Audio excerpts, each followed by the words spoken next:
సంచులన్నీ ఢిల్లీకి పంపుతుండదు మనకెరికే. బిజీగా ఉన్నాడు, ఢిల్లీకి పంపుట్ల సంచులు దొరకాయి. ఈడ సుతులు కూడా ఇస్తలేడు కనీసం. రైతు బంధు 4 సార్లు ఎగ్గొట్టిండు. యాదికున్నదా లేదా? అది కూడా మర్చిపోయిరా. మరి ఇవన్నీ మర్చిపోయి మళ్ళా పోచారంని గెలిపిద్దామా బాన్స్వాడలా? కేసీఆర్ను మోసం చేసింది మర్చిపోదాం, రైతుకు వెన్నుపోటు పొడిచింది మర్చిపోదాం, రైతు బంధు 4 సార్లు ఎగ్గొట్టింది మర్చిపోదాం. ఇవన్నీ మర్చిపోయి రేవంత్ రెడ్డిని కాంగ్రెస్ను మళ్ళీ గెలిపించేంత చైతన్యం లేదా మనకు బాన్స్వాడలా? వాళ్ళు ఊహించుకుంటున్నారు రేవంత్ రెడ్డి ఆయన పార్టీ వాళ్ళు ఏమని, ఆఖరి 6 నెలలకు మళ్ళీ ఏదో కళ్ళబొల్లి కబుర్లు చెప్పి ఏదో కథలు చెప్తే మళ్ళీ ఆగమవుతారు.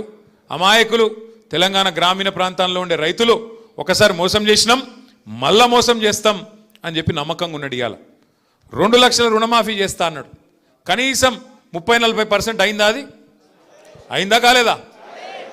వాస్తవంగా నేను అడిగిన ఆయన అసెంబ్లీలోనే, అయ్యా రేవంత్ రెడ్డి గారు అక్కడ ఇక్కడ కాదు, నీ సొంత ఊరు కొండారెడ్డిపల్లె, ఆడికంటే ఆడికోతాం, లేదా నీ నియోజకవర్గం కొడంగల్, ఒక్క ఊర్లో చూపెట్టు అన్నా, ఒక్క ఊర్లో చూపెట్టు 100% రుణమాఫీ అయినట్టు నేను రాజీనామా చేసి శాశ్వతంగా పోతా అని చెప్పిన. దమ్ము లేదు. నిజాయితీ గల్లోడైతే ఒప్పుకోవాలి. దమ్ము లేదు. ఎందుకు? ఆయనకి ఎరికే కాలేదని. కానీ మాటల పైకి ఏందో చెప్తాడు. ఎన్ని మాటలు చెప్పిండు? 100 రోజుల్లో 6 గ్యారంటీలు అన్నాడు. చేసిండా? 100 రోజుల్లో 6 గ్యారంటీలు. ప్రతి కుటుంబానికి 2.5 లక్షల రూపాయలు సంవత్సరానికి ఇస్తా అన్నాడు. ఏమేం చెప్పిండు కథలు? అత్తకు 4,000, కోడలకు 2,500. లగ్గం చేసుకుంటే కేసీఆర్ లక్షిస్తుండు, నేను తులం బంగారం ఇస్తా. ఆడపిల్లలు చదువుకుంటే స్కూటీలు ఇస్తా. రైతుకు రైతు భూ యజమాని మాత్రమే కాదు, కౌలు రైతుకు ఎంత ఇస్తా అన్నాడు? ఎకరానికి ఎంత? 12 కాదు అయ్యా, 15. 7.5 15,000 ఇస్తా అన్నాడు. కేసీఆర్ 10,000 ఇస్తే నేను 15,000 ఇస్తా. కేసీఆర్ 24 గంటల కరెంట్ ఇస్తే నేను 48 గంటల కరెంట్ ఇస్తా. కేసీఆర్ ముసలోనికి పెన్షన్ ఇస్తే నేను ముసలవ్వకు ముసలయ్యకి ఇస్తా. చెప్పిండా లేదా? ఒక్కటన్నా చేసిండా? పడ్డాయా? 2,500 పడ్డాయా మహిళలకు? మీకెందుకు పడతాయి? మహిళలకు పడతాయి. మహిళలను అడుగుతున్నారా? తమ్మి ఆగు. పడ్డాయా ఎవరికన్నా మహిళలకు? రైతుకు పడ్డాయా? 15,000. రైతుకు 15,000 లేదు. ముసలోళ్ళకు 4,000 పెన్షన్ అన్నాడు. పడ్డాయా? అదే కేసీఆర్ సార్ ఉంటే ఇవాళ ఈ పాటికి ముసలోళ్ళందరికీ 4,000 పెన్షన్ రాపోతుండేనా? వస్తున్నానా రాకపోతున్నా? కేసీఆర్ ఉంటే కడుపులో సల్ల కదలకుండా యూరియా వస్తున్నానా లేదా ఇంటికి? కేసీఆర్ ఉంటే అడిగే అవసరం లేకుండా రైతు బంధు టైంకి పడ్డదా లేదా? ఒక్కసారి కాదు, 2 సార్లు కాదు, 11 సార్లు రైతు బంధు పడ్డది. గిన్నె లెక్క డ్రామా చేయలే. ఎకరానికేసి మీటింగ్ పెట్టి, ఒక ఎకరంకి ఒక మీటింగ్ అట. ఈ అందానికి ఒక ఎకరంకి ఒక మీటింగ్. మరి 11 సార్లు ఇచ్చిండు కేసీఆర్ సార్. ఎన్ని లక్షల ఎకరాలకు ఇచ్చిండు? ఎన్ని కోట్ల ఎకరాలకు ఇచ్చిండు?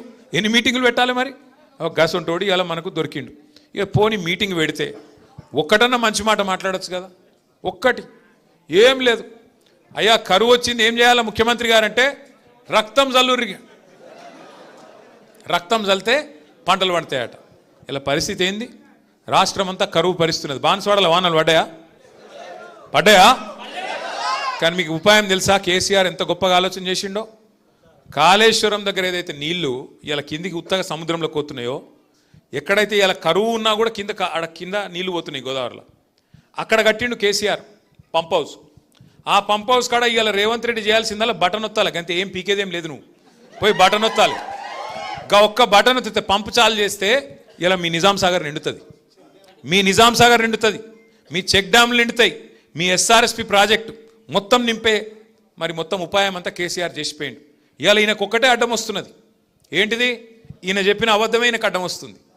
ఇన్ని రోజులు ఏమబద్ధం చెప్పిండు? కాళేశ్వరం కూలేశ్వరం అయిపోయింది అన్నాడు. మొన్న మేము పోతిమి చూపెడుతుంది, నేను మా ప్రశాంత్ అన్న అందరం పోతిమి చూపెడుతుంది. ఏమిటిది? ఆడ 1,00,000 క్యూసెక్కుల నీళ్లు పోతున్నాయి. 1,00,000 క్యూసెక్కులు అంటే 9 టీఎంసీలు. మీ నిజాం సాగర్ కెపాసిటీ ఎంతనే? 17 అంటే 14. సరే 17 అనుకుందాం. జరాగు లొలి పెట్టక. 17 టీఎంసీలు అంటే 2 రోజులలో మీ నిజాం సాగర్ నింపచ్చు. 2 రోజులలో గన్ని నీళ్ళు పోతున్నాయి కింద. గన్ని నీళ్ళు పోతుంటే ఈ బేకార్గాడు రైతులంటే పట్టి లేదు. ఆయన లొల్లంత ఒకటే. ఏది పెట్టి కేసీఆర్ని తిట్టాలి. కానీ ఆయనకు ఒకటి ఉన్నది, ఆయన మనసులో ఒకటి ఉన్నది. ఏమిటిది? ఇప్పుడు నీళ్ళు ఇచ్చిండు అనుకో, మళ్ళీ మీరేమడుగుతారు? యూరియా అడుగుతారు. యూరియా ఆడితే మరి యూరియా ఇచ్చిండు అనుకో పంటలు పండుతాయి. పంటలు పండితే మళ్ళీ మీరేమంటారు? పంటలు కొనాలంటారు, వడ్లు కొనాలంటారు. మరి వడ్లు కొనాలంటే సంచులు ఇవ్వాలి, మళ్ళీ సుతులు ఇవ్వాలి, మళ్ళీ మద్దతు ధర ఇవ్వాలి, మళ్ళీ మీదికెళ్ళి ఇంకోటి బోనస్ అని డైలాగులు కొట్టిండు కదా, బోనస్ ఇవ్వాలి. ఈ అమ్మాయి లొల్లంత ఎందుకు? నీళ్ళు ఇవ్వకపోతే సపరేట్గా మొత్తం బంద్ అవుతుంది అని చెప్పి నీళ్ళు బంద్ పెడతాను. అసలు కదా కాదు. ఆయన నీళ్ళు ఇవ్వకపోతే కారణం ఏంటంటే మొత్తం వ్యవస్థ మంచిగానే ఉన్నది. కాళేశ్వరంలో ఒక్క మేడిగడ్డ బరాజులో 2 పిల్లర్లు కుంగినాయి. ఆ 2 పిల్లర్లు కుంగితే 31 నెలల నీకు సుతారాలు దొరుకుతలేరా? మేస్త్రీలు దొరుకుతలేరా? సిమెంటు లేదా? ఏం కమ్మి పడ్డది ముఖ్యమంత్రికి? 31 నెలలు అయింది కదా.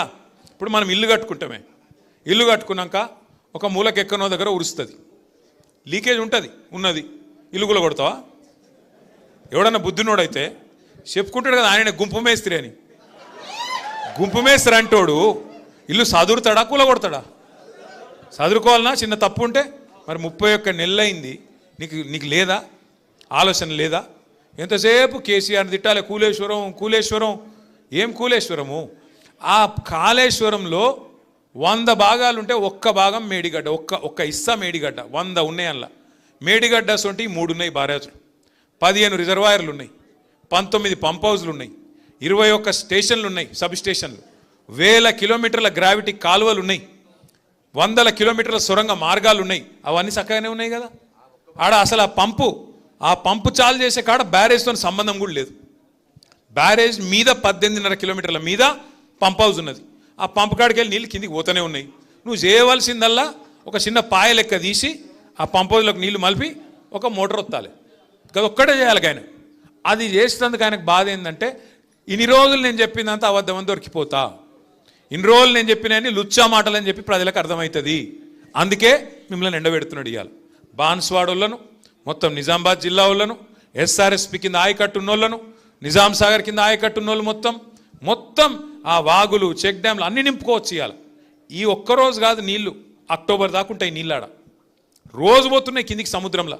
నేను ఒక్క మాట అడుగుతా రేవంత్ రెడ్డిని, అయ్యా నువ్వు అంటున్నావు ఆడ నీళ్లు లేవని, మరి కింద చంద్రబాబు నడుపుతుంది కదా మోటార్లు, అదే నది కింద ఈడికెళ్ళిపోయిన నీళ్ళే కదా. ఆడి కొద్దిగా కింది కోత వరంగల్ దేవాదుల మోటార్లు నడుస్తున్నాయి కదా, ఇంకొద్ది కింది కోత ఖమ్మంలో ఆడ నడుస్తుంది కదా సీతారామ మోటార్.